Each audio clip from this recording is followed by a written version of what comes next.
Les salariés de l'ARCEA, Association régionale pour la sauvegarde de l'enfant, de l'adolescent et de l'adulte, qui a pour mission d'accueillir toute personne ayant des troubles du comportement et psychologique, était en grève vendredi dernier à l'appel de l'intersyndicale pour dénoncer de multiples dysfonctionnements depuis sa restructuration en pôle et une absence de concertation totale avec la direction. Aujourd'hui, on n'arrive pas à travailler correctement, sereinement.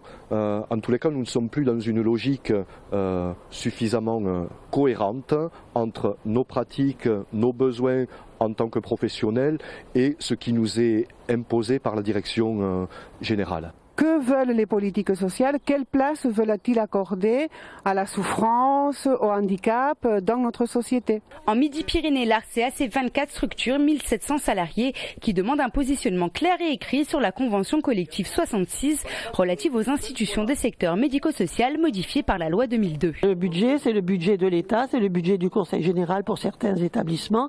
Ce sont des fonds publics. Nous ne fonctionnons qu'avec des fonds publics.